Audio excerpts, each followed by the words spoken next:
बच्चों आइए अब इस वीडियो में हम लोग ड्रिफ्ट वेलोसिटी का एक्सप्रेशन को निकालेंगे कैसे शोधेंगे। सबसे पहले ड्रिफ्ट वेलोसिटी बराबर क्या आया था, Vd equals to a into tau, यही ना आया। अब यहाँ हम लोग एक्सीलरेशन देखेंगे कि यहाँ हम लोग क्या जानते हैं कि as we know that F बराबर Newton second laws of motion से F बराबर ma। अब यहाँ पर F बराबर क्या हो जाएगा ma, और F जो है वह F बराबर यह फोर्स किसके कारण हुआ, यह इलेक्ट्रिक फील्ड जो अप्लाई किए उसके कारण। तो यहाँ A हम लोग सबसे पहले A बराबर देख लेते हैं, F बाय क्या आएगा m। यह इक्वेशन नंबर 2 दिए थे। अब 2 के बाद यह हम लोग इक्वेशन नंबर 3 लिए। हम लोग चूंकि यह फोर्स किसके कारण हुआ, फोर्स इलेक्ट्रॉन में गति किसके कारण आया, तो गति किसके, इलेक्ट्रिक फील्ड के कारण। और आप लोग इलेक्ट्रोस्टैटिक्स से यह जानते हैं कि इलेक्ट्रिक फील्ड विद्युत क्षेत्र बराबर क्या होता है F बाय Q, यह जानते हैं। तो देयरफॉर F बराबर यहाँ पर क्या हो जाएगा Q इंटू ई,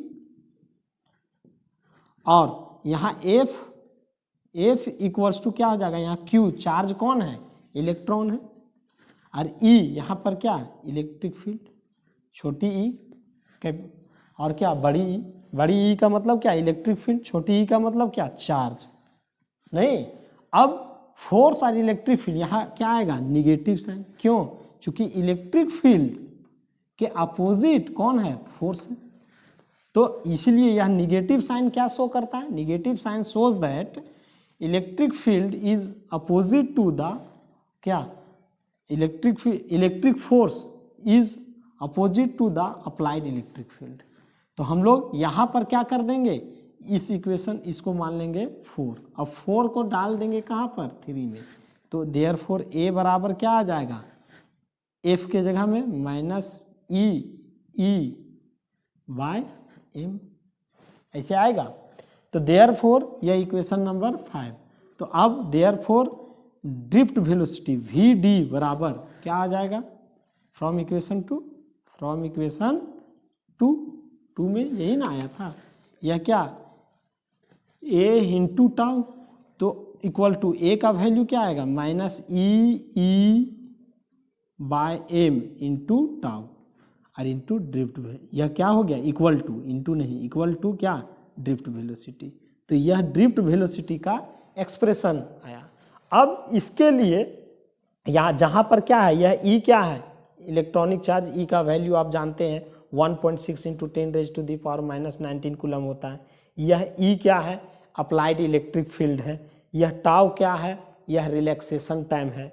रिलैक्सेशन टाइम किसको कहते हैं, यह फिर से बता देते हैं कि दो इलेक्ट्रॉन के बीच लगातार द सक्सेसिव, ऐसे बोलेंगे द शॉर्ट टाइम इंटरवल, वह छोटी समय अंतराल, ठीक है, बिटवीन सक्सेसिव, बिटवीन मतलब के बीच, ठीक है, सक्सेसिव मीन्स लगातार किसके बीच, collisions of ions and vibrating ions. Collisions of ions मतलब टक्कर जो होते हैं आयंस, इलेक्ट्रॉन्स या वाइब्रेटिंग ऑफ आयंस के बीच, और उनके बीच जो सबसे छोटा समय अंतराल होता है उसको हम लोग कहते हैं रिलैक्सेशन टाइम। और वह किसके बराबर होता है, वह टाउ मैंने लास्ट में बताया था, T1 plus T2 plus T3 plus plus Tn by n। यह एवरेज वेलोसिटी ऑफ क्या, time intervals of different electrons हुआ नहीं। तो यहाँ पर हम लोग है सो इसको बोलते हैं रिलैक्सेशन टाइम। अब ड्रिफ्ट वेलोसिटी के बाद यहाँ पर जो है वह है सो एक ड्रिफ्ट वेलोसिटी का डेफिनेशन आता है और उसका एक्सप्रेशन, और दूसरा है मोबिलिटी। क्या, मोबिलिटी को म्यू से इंडिकेट किया जाता है। म्यू बराबर क्या होता है, ड्रिफ्ट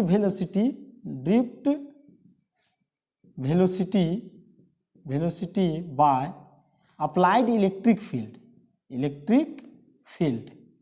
तो यहाँ पर हम लोग मोबिलिटी को म्यू बराबर क्या लिख सकते हैं, Vd बाय क्या E, और म्यू इक्वल्स टू क्या हो जाएगा, वी डी का वैल्यू क्या होता है, यहाँ देखिए यहाँ वेक्टर का साइन नहीं दिए, तो वेक्टर का साइन नहीं दिए तो ये सब क्या हो जाएगा, सब हट जाएगा, या तो ऐसे कर दे ऐसे, तो यहाँ पर ये सब माइनस भी हट जाएगा चूंकि मॉडुलस। तो इस प्रकार से तो हम लोग क्या लिख सकते हैं, माइनस ई टाउ बाय एम का मॉडुलस बाय ई, तो हम लोग ऐसे करके लिख देंगे, ये है तो ये हट जाएगा और ये भी वेक्टर का भी साइन हट जाएगा और ये भी हट जाएगा, तो क्या होगा ई टाउ बाय, या एम नीचे आ जाएगा एम इंटू ई, तो ई और ई कैंसिल हो जाएगा एक बार में, तो म्यू बराबर क्या आया, तो म्यू बराबर आया ई टाउ बाय एम। तो बराबर है, सो क्वेश्चन पूछता है व्हाट इज ड्रिफ्ट वेलोसिटी या difference between drift velocity and mobility. आप अगर क्वेश्चन बैंक देखेंगे तो कम से कम अभी तक 6 या 7 बार इस पर क्वेश्चन पूछा जा चुका है, 6 या 7 बार। आप क्वेश्चन बैंक पलट करके देखिएगा, आपको मोबिलिटी ड्रिफ्ट वेलोसिटी इस पर क्वेश्चन जरूर मिलेंगे। तो ड्रिफ्ट वेलोसिटी क्या बताएं कि द एवरेज वेलोसिटी, वह औसत वेग, the average velocity with which, जिसके द्वारा फ्री इलेक्ट्रॉन गेट ड्रिफ्टेड, मतलब अपवाहित हो जाते हैं in the opposite direction of applied electric field. Electric field का जो अप्लाई किए हैं उसका अपोजिट डायरेक्शन में अपवाहित हो जाते हैं, ठीक है, वह एवरेज वेलोसिटी कहलाता है क्या, ड्रिफ्ट वेलोसिटी, जिसका वैल्यू क्या होता है, वी डी बराबर ई टाउ बाय एम, ई टाउ बाय एम। वहाँ टाउ क्या है, रिलैक्सेशन टाइम। अब ड्रिफ्ट वेलोसिटी के बाद मोबिलिटी अगर पूछा जाए तो द रेशियो ऑफ, अनुपात, यह the ratio of drift velocity to the applied electric field is called mobility. क्या, the ratio of drift velocity to the applied electric field in a conductor, एक कंडक्टर में जो ड्रिफ्ट वेलोसिटी होता है उसका और अप्लाइड इलेक्ट्रिक फील्ड का जो रेशियो होता है, अनुपात होता है, उसे कहा जाता है मोबिलिटी। अब आपसे ड्रिफ्ट वेलोसिटी का कोई बोलेगा कि ड्रिफ्ट वेलोसिटी का है सो आपका क्या है, सो एसआई यूनिट होता है, तो एसआई यूनिट क्या होगा, कोई भी वेलोसिटी, तो वेलोसिटी का क्या हो जाएगा, मीटर पर सेकेंड।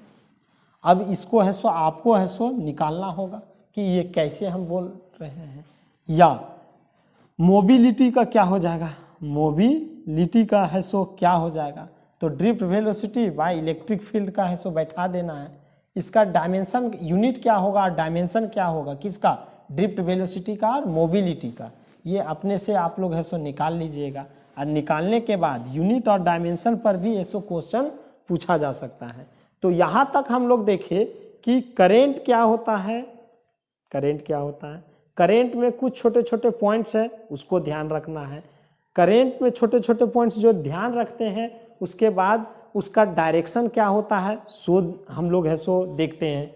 अब वो डायरेक्शन को जब हम लोग पढ़ने लगे तब हम लोग वहाँ पर कहें अरे यहाँ पर तो जब कंडक्टर में कोई अगर सोर्स नहीं जोड़ा जाता है तो वह क्या कहलाता है, सिंपली है कि उसमें कोई वेलोसिटी नहीं है, इसीलिए उसका average velocity of all electrons present in a conductor, free electrons present in a conductor having average velocity, initial velocity is 0।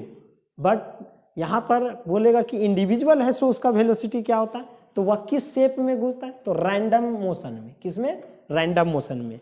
अब उस मोशन में एक फिक्स डायरेक्शन लाने के लिए हम लोग क्या करते हैं, एक सोर्स को अप्लाई करते हैं। तो सोर्स जब अप्लाई करते हैं तो उसका डायरेक्शन क्या होता है, तो वहाँ पर क्या क्या चीज़ का डायरेक्शन दिया जाता है, तो अप्लाइड इलेक्ट्रिक फील्ड का जो डायरेक्शन होगा वही करेंट का है, सो यहाँ पर डायरेक्शन को इंडिकेट किया जाता है। और अप्लाइड इलेक्ट्रिक फील्ड का जो डायरेक्शन होगा उसके अपोजिट है सो फोर्स लगता है। तो जहाँ फोर्स आ गया इसका मतलब वहाँ पर Newton second law of motion लगेगा ही लगेगा, वहाँ लगेगा ही लगेगा, इसीलिए F बराबर ma से। अब एक्सीलरेशन आ गया तो एक्सीलरेशन बराबर the rate of change in velocity with respect to time is called acceleration.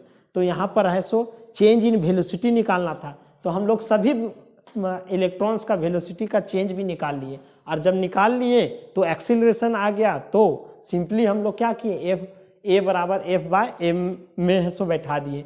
अब हम लोग इलेक्ट्रिक फील्ड को यहाँ पर क्यों लाएं, क्योंकि इलेक्ट्रिक फील्ड के कारण ये फोर्स आया था, इसीलिए इलेक्ट्रिक फील्ड का यहाँ पर हम लोग ऐसे बैठाएं। अब इलेक्ट्रिक फील्ड को कैसे बैठाएं, तो यह है सो इलेक्ट्रोस्टैटिक्स के फॉर्मूला से जानते हैं।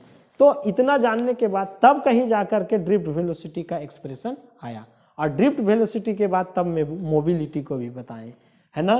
तो यहाँ तक हम लोग क्या क्या पढ़े, व्हाट इज इलेक्ट्रिक करेंट, उसमें क्वांटाइजेशन ऑफ चार्जेस क्या होता है, उसके बाद हम लोग है सो क्या पढ़े, उसका डायरेक्शन पढ़े, उसके बाद हम लोग क्या पढ़े, हम लोग है सो ड्रिफ्ट वेलोसिटी पढ़े, मोबिलिटी पढ़े, उसका यूनिट और डायमेंशन क्या होता है। तो इससे बहुत सारा छोटा छोटा क्वेश्चन है सो बनेगा ऑब्जेक्टिव, आप घर में है सो बना लीजिएगा, ठीक है। नेक्स्ट क्लास में हम लोग इसी को आगे बढ़ाएंगे कि अगर हम लोग यहाँ पर है सो इस एरिया में, इस किसी कंडक्टर के इतना एरिया में से करंट जो जा रहा है, उन दोनों के रेशियो को क्या कहा जाता है, करंट जो जा रहा है इस क्षेत्रफल में उसको क्या कहा जाता है। तो नेक्स्ट टॉपिक से मिलेंगे करंट डेंसिटी से। Thank you.